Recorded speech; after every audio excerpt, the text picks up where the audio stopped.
दोस्तों, स्वागत है आपका मेरे YouTube चैनल इंग्लिश बाबू पर। और आज मैं फिर हाजिर हूँ आपके साथ एक नई स्टोरी लेकर। और दोस्तों, आज मैं आपके लिए एक शॉर्ट मॉरल स्टोरी लेकर आया हूँ। ये एक छोटी कहानी है, बहुत ही सुंदर कहानी है और बहुत ही इंटरेस्टिंग कहानी है। आपको सुनकर बहुत मज़ा आएगा। उसके अलावा इस स्टोरी में आपको कुछ नए इंग्लिश के वर्ड मीनिंग सीखने को मिलेंगे, उनकी करेक्ट प्रोनाउंसिएशन के बारे में पता चलेगा। और जो इसका ग्रामर का पार्ट है उसे बिल्कुल ही डिटेल में कवर करेंगे, तो एक एक स्ट्रक्चर को आप बहुत आसानी से सीख पाएंगे। तो चलिए दोस्तों, आज की इस कहानी को हम शुरू करते हैं और सबसे पहले कहानी का टाइटल देखते हैं। कहानी का टाइटल है द ब्लाइंड टेस्ट। क्या मतलब हुआ दोस्तों? ब्लाइंड का मतलब होता है अंधा, ये एक एडजेक्टिव है। और टेस्ट का मतलब होता है किसी का परीक्षण करना, किसी का कोई भी इम्तहान वगैरह लेना, उसे टेस्ट कहा जाता है। तो इस कहानी का जो टाइटल है वो क्या है? The blind test. मतलब कि तो इसका मतलब ये नहीं है कि अंधा परीक्षण, इसका मतलब हुआ कि किसी अंधे व्यक्ति का इम्तहान। तो दोस्तों, ये आज की इस कहानी का टाइटल है, शीर्षक है। और अब मैं इसे पढ़ना शुरू करता हूँ। और हमेशा की तरह आपसे रिक्वेस्ट है कि आप इसे बिल्कुल ध्यान से सुनें। यदि आपको कोई नया वर्ड या फिर ग्रामर का कोई भी नया स्ट्रक्चर देखने को मिले तो आप उसे नोट भी ज़रूर करें। और दोस्तों, आपसे एक और रिक्वेस्ट है कि जब आप स्टोरी देख लेते हैं और यदि आपको कहानी अच्छी लगती है तो आप उसे लाइक भी ज़रूर किया करें। तो चलिए दोस्तों, आज की इस कहानी को हम शुरू करते हैं। It is a known fact that blind people developed a strong feeling power of touch। क्या मतलब हुआ? It is a non fact. दोस्तों, ये जो हमारा वाक्य है, it is a non fact, ये पैसिव वॉइस का वाक्य है। ये प्रेजेंट इंडेफिनिट का पैसिव वॉइस का वाक्य है, जहाँ पर इज एम आर का प्रयोग किया जाता है हेल्पिंग ऑफ के रूप में, और साथ में वर्ब की थर्ड फॉर्म लगाई जाती है। नॉन एक एडजेक्टिव के तौर पर इस प्रयोग किया गया है, जिसका मतलब होता है ज्ञात होना, किसी चीज़ के बारे में पता होना। और फैक्ट का मतलब होता है तथ्य। It is a non fact का मतलब हुआ कि ये ज्ञात तथ्य है, मतलब ये एक ऐसा सच है, ऐसा फैक्ट है जो कि सभी जानते हैं। ये एक मतलब कि एक ज्ञात जिस ऐसा तथ्य है कि जिसे सभी लोग जानते हैं, मतलब एक ज्ञात तथ्य है। क्या तथ्य है वो? दैट की ब्लाइंड पीपल, जो ब्लाइंड पीपल होते हैं, मतलब कि जो अंधे लोग होते हैं, developed a strong feeling power of touch. का मतलब हुआ कि जो अंधे लोग होते हैं डेवलप्ड, उनके अंदर एक चीज़ डेवलप हो जाती है, मतलब एक चीज़ का विकास हो जाता है, विकसित हो जाती है। A strong feeling power of touch. Strong feeling power of touch का मतलब हुआ जो स्पर्श करने की जो ताकत होती है।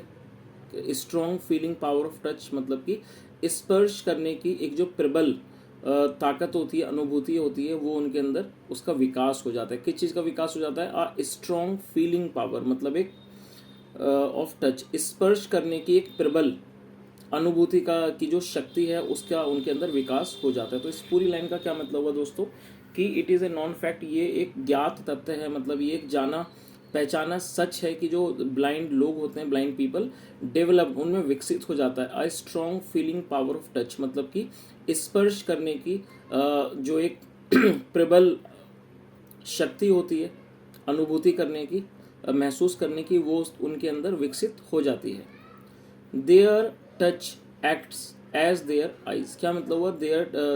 देयर टच एक्ट्स, जो उनका छूने के जो एक्ट होता है, जो उनका छूने का जो काम होता है, एक्ट्स एज देयर आइज, वो उनके आंखों की तरह काम करता है। तो इस पूरी लाइन का क्या मतलब हुआ कि their touch acts as their eyes, मतलब जो उनका स्पर्श होता है वो काम करता है एज देयर आइज, वो उनकी आंखों की तरह काम करता है। तो दोस्तों, इस लाइन का मतलब आप अच्छे से समझ ही गए होंगे कि जो अंधे लोग होते हैं उनके अंदर एक कुदरती तौर पर एक ऐसा विकास हो जाता है, मतलब छूने की जो शक्ति होती है वो बहुत ही ज़्यादा प्रबल रूप में विकसित हो जाती है। तो क्या होता है कि जब वो कई बार जब वो चीज़ों को छूते हैं तो वो मतलब कि छू कर ही उन्हें उन चीज़ों के बारे में पता लग जाता है और वो बता सकते हैं कि वो क्या चीज़ है। तो जो उनकी जो छुअन है या जो उनका जो स्पर्श है वो उनकी आंखों की तरह काम करता है। चलिए आगे देखिए। But a king was unconvinced about it. क्या मतलब हुआ दोस्तों? अनकन्विंस्ड एक एडजेक्टिव है। अनकन्विंस्ड का मतलब होता है जब कोई व्यक्ति किसी बात में राजी ना हो या किसी भी सच से या किसी बात से सहमत ना हो, असहमत हो, तो उसे अनकन्विंस्ड कहा जाता है। तो इस लाइन का क्या अर्थ हुआ कि लेकिन जो एक राजा थे, but a king was unconvinced about it, लेकिन जो एक राजा थे वो इस बात से असहमत थे, मतलब वो ने इस चीज़ से बारे मतलब वो राजी नहीं थे इस चीज़ को लेकर, वो इस चीज़ से असहमत थे। चलिए आगे देखिए। There was a blind man who used to tell all facts about an object by touching it. क्या मतलब हुआ? There was a blind man. दोस्तों ये जो हमारा वाक्य है ये सिंपल पास्ट का वाक्य है। सिंपल पास्ट का मतलब होता है जब आप पास्ट में कोई भी ऐसा वाक्य बनाते हैं जहाँ पर किसी भी नाउन या एडजेक्टिव का आप प्रयोग करते हैं और साथ में वॉज या वर्क का प्रयोग करके हेल्पिंग ऑफ के रूप में वाक्य को बनाते हैं। इस तरह का जो वाक्य है वो सिंपल पास्ट का वाक्य कहलाता है, जहाँ पर वर्ब का प्रयोग नहीं किया जाता है, वहाँ किसी भी क्रिया का इस्तेमाल नहीं होता है। उसके अलावा आपको ये चीज़ भी याद रखनी है, यदि इस तरह के वाक्य की शुरुआत देयर से होती है तो देयर का वहाँ पर कोई भी अर्थ नहीं होता है। There was a blind man का इसका क्या मतलब हुआ कि एक अंधा आदमी था। हु यूज्ड टू टेल, और दोस्तों हु एक रिलेटिव प्रोनाउन है। जब हम किसी का रेफरेंस देते हैं किसी के बारे में तो वहाँ हु का प्रयोग किया जाता है, और यूज्ड का प्रयोग जब किया जाता है जब हम किसी भी वाक्य में ये शो करना चाहते हैं कि पास्ट में कोई भी व्यक्ति किसी काम को कंसिस्टेंटली बराबर किया करता था तो यूज टू का प्रयोग किया जाता है। हु यूज टू टेल जो बताया करता था, ऑल फैक्ट सभी सचों को सभी तथ्यों को बताया करता था, अबाउट एन ऑब्जेक्ट, ऑब्जेक्ट का मतलब वस्तु, किसी वस्तु के बारे में, bye touching it, bye touching it मतलब उसका स्पर्श कर कर उसको छू कर। तो दोस्तों इस पूरी लाइन का क्या अर्थ हुआ कि there was a blind man who use to tell all facts about an object by touching it, मतलब कि एक अंधा आदमी था जो चीज़ों को छूकर, मतलब कि जो बताया करता था सभी तथ्यों को, कैसे बताया करता था? अबाउट एन ऑब्जेक्ट किसी भी मतलब कि वस्तु को छूकर उसके सच को उसके तथ्यों को वो बता दिया करता था। चलिए आगे देखिए। The king summoned him to his court. क्या मतलब हुआ? दोस्तों ये जो हमारा वाक्य है ये पास्ट इंडेफिनिट का अफर्मेटिव वाक्य है और आपको यहाँ पर 2-3 नए वर्ड मीनिंग सीखने को मिलेंगे, तो आप कृपया करके उन्हें नोट कर लीजिए। SUMMON, समन एक नाउन है जिसका मतलब होता है बुलावा या फिर संदेश। उसके अलावा समन एक वर्ब है जिसका मतलब होता है किसी को बुलवाना या किसी को संदेश भेजकर बुलवाना, उसे समन कहा जाता है और यहाँ उसे वर्ब के रूप में प्रयोग किया गया है। और ये हमारा पास्ट इंडेफिनिट का अफर्मेटिव वाक्य है, इसलिए यहाँ पर वर्ब की सेकंड फॉर्म का प्रयोग किया गया है। तो और इस समन्ड इसको पढ़ा जाता है। तो इस लाइन का क्या अर्थ हुआ कि the king summoned him to his court, मतलब जो राजा साहब थे किंग समन्ड हिम, उन्होंने उसको बुलवाया। कहाँ बुलवाया? टू हिज कोर्ट, अपने दरबार में बुलवाया। तो इस पूरी लाइन का क्या अर्थ निकला कि the king summoned him to his court, मतलब राजा ने उसे अपने दरबार में बुलवाया। चलिए आगे देखिए। When the blind man arrived, he was given a high seat। क्या मतलब हुआ? When the blind man arrived, और ये भी हमारा पास्ट इंडेफिनिट का अफर्मेटिव वाक्य है और when का मतलब होता है कब। और दोस्तों जब आप कोई भी ऐसा वाक्य बनाते हैं कि यदि उस वाक्य के अंदर आप किसी इंट्रोगेटिव वर्ड का प्रयोग करते हैं लेकिन वो पॉजिटिव होता है, मतलब कि अफर्मेटिव होता है, तो आपको उसको अफर्मेटिव तरीके से ही बनाना होता है। तो इस लाइन का क्या अर्थ हुआ? When the blind man arrived, जब अंधा आदमी आया। When the blind man arrived मतलब जब वो अंधा आदमी आया।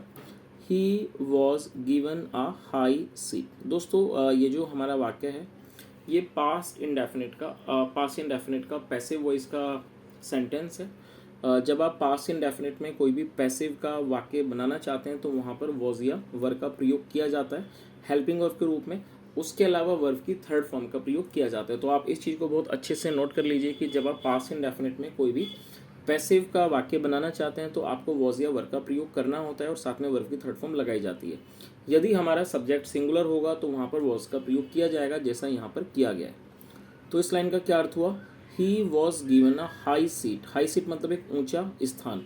ही वॉज गिवन हाई सीट मतलब उसे एक ऊंचा स्थान दिया गया। टू सिट बैठने के लिए। तो इस पूरी लाइन का क्या मतलब हुआ कि he was given a high seat to sit मतलब उसे बैठने के लिए एक ऊंचा स्थान दिया गया। चलिए आगे देखिए। At the king's order a courtier put a wolf cub in the lap of the blind man. क्या मतलब हुआ?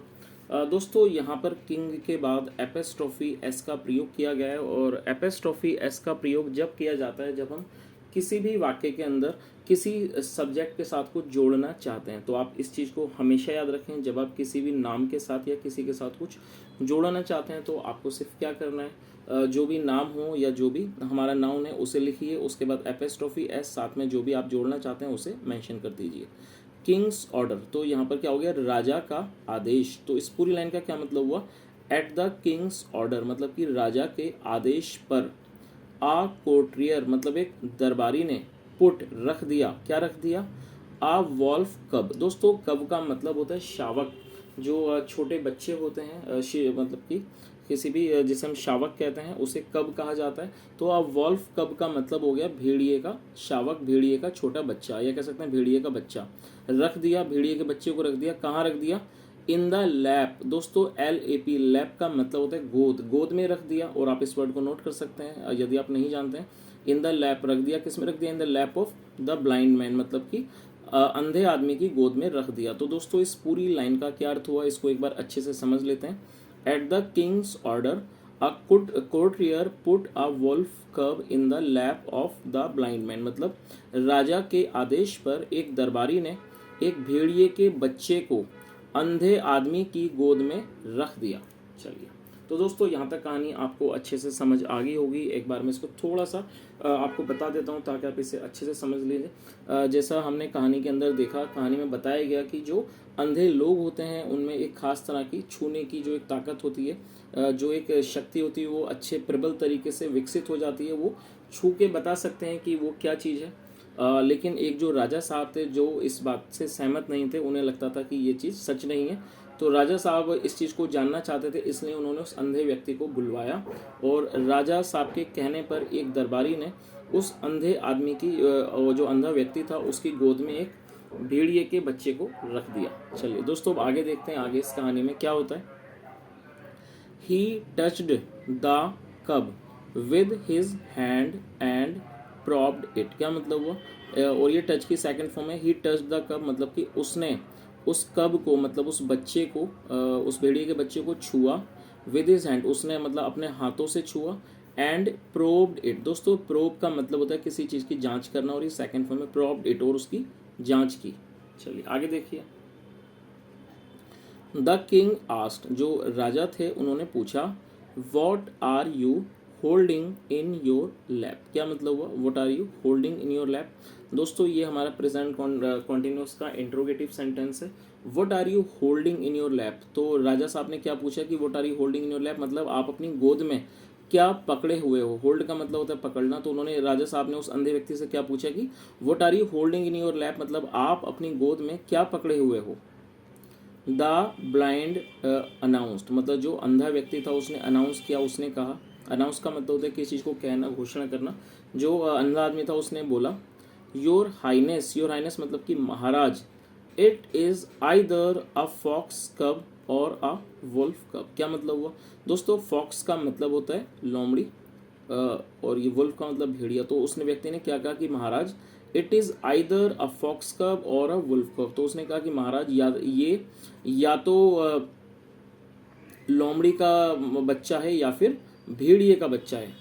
One thing is certain, certain का मतलब होता है निश्चित, मतलब कि वन थिंग इज सर्टेन, लेकिन एक चीज़ निश्चित है, एक चीज़ पक्की है, कह सकते हैं एक चीज़ निश्चित है, दैट की it should not be kept in the lamps enclosure. क्या मतलब हुआ, दोस्तों आप इस लाइन का अच्छे से मतलब समझ लीजिए। उसने उस व्यक्ति ने क्या कहा सबसे पहले कि भाई या ये जो बच्चा है महाराज की, या तो ये लोमड़ी का बच्चा है या फिर भेड़िए का बच्चा है, लेकिन एक चीज़ जो है वो निश्चित है, दैट की it should not be kept in the lamps enclosure. चलिए दोस्तों इस लाइन का अर्थ समझ लेते हैं। ये जो हमारा वाक्य है ये पैसिव वॉइस का ही वाक्य है, जहाँ पर शुड का प्रयोग किया गया हेल्पिंग ऑफ के रूप में। तो उसने क्या कहा कि लेकिन एक चीज़ निश्चित है, एक चीज़ पक्की है कि it should not be kept, इसको नहीं रखा जाना चाहिए। क्या, कहाँ नहीं रखा जाना चाहिए, इन द लैम्प्स क्लोजर मतलब कि इसे जो मेमनों का दोस्तों लैम्प का मतलब होता है भेड़ का बच्चा। तो उसने क्या कहा कि इसे नहीं रखा जाना चाहिए इन द लैम्प्स इनक्लोजर, मतलब जहाँ पर भेड़ों के बच्चों को रखा जाता है। इनक्लोजर का मतलब होता है बाड़ा, मतलब कि भेड़ों के बच्चों का जो बाड़ा होता है उसमें इसे नहीं रखा जाना चाहिए। तो दोस्तों यहाँ तक आपको इस चीज़ का समझ में आ गया होगा, मतलब कि उसने क्या कहा कि महाराज या तो ये लोमड़ी का बच्चा है या फिर किसी भेड़िए का बच्चा है, लेकिन एक चीज़ निश्चित है कि इसको जो भेड़ों का मतलब कि भेड़ों के जो बच्चों का जो इनक्लोजर होता है बाड़ा है उसको उसमें इसको नहीं रखा जाना चाहिए। चलिए आगे देखिए। The king was pleased and he rewarded the blind man. क्या मतलब हुआ दोस्तों? प्लीज का मतलब होता है खुश हो जाना। द किंग वॉज प्लीज, जो राजा साहब थे वो खुश हो गए। एंड ही रिवॉर्डेड, रिवॉर्ड का मतलब होता है किसी व्यक्ति को कोई इनाम पुरस्कार वगैरह देना, उसे रिवॉर्ड कहा जाता है। And he rewarded the blind man, और उन्होंने उस अंधे आदमी को पुरस्कृत किया, उसे उन्होंने इनाम दिया। चलिए चलिए दोस्तों, अब इस कहानी का जो मॉरल है वो भी एक बार देख लेते हैं। Loss of the power of an organ is compensated by enhanced power of some other sensory organ. क्या मतलब हुआ दोस्तों? लॉस का मतलब होता है किसी चीज़ को गंवा देना, किसी चीज़ का नष्ट हो जाना। तो जो लॉस होता है of the power of an organ, मतलब जब किसी अंग की जो शक्ति का जो नुकसान होता है, या कह सकते हैं उसका जो नष्ट होना होता है, इस कॉम्पेंसेटेड, उसका मतलब कि उसकी क्षति पूर्ति कर दी जाती है। कॉम्पेंसेट का मतलब होता है मुआवजा देना, की चीज़ क्षतिपूर्ति करना, उसकी क्षतिपूर्ति कर दी जाती है। कैसे कर दी जाती है? By enhanced power of some other sensory organ, मतलब किसी अन्य संवेदी अंग की ताकत को, शक्ति को बढ़ाकर उसकी क्षतिपूर्ति कर दी जाती है। तो दोस्तों इस का मॉरल मैं आपको थोड़ा सा एक आसान भाषा में समझाता हूँ कि मॉरल जो है क्या कहना चाहता है। कि मॉरल का कहना ये है कि जब किस शरीर के किसी भी तरह की जो मतलब कि जो loss of the power of an organ, मतलब जब किसी ऑर्गन की, किसी अंग की शक्ति का जो नाश हो जाता है, तो वो शरीर के अन्य किसी भी अंग की शक्ति को बढ़ाकर उसका जो क्षतिपूर्ति है वो कर दी जाती है। तो दोस्तों ये आज की एक बहुत छोटी सी कहानी थी। मैं उम्मीद करता हूँ कहानी आपको अच्छी लगी होगी। यदि मेरा पढ़ाने का प्रयास आपको अच्छा लगा हो तो आपसे रिक्वेस्ट है, वीडियो को लाइक करें, शेयर करें, चैनल को ज़रूर सब्सक्राइब करें और कमेंट करके ज़रूर बताएं यदि आपका कोई भी सुझाव हो। और यदि आज की कहानी में आपने कोई नया वर्ड सीखा हो तो कमेंट के माध्यम से ज़रूर बताएं। सुनने के लिए thank you so much. Have a nice day and bye.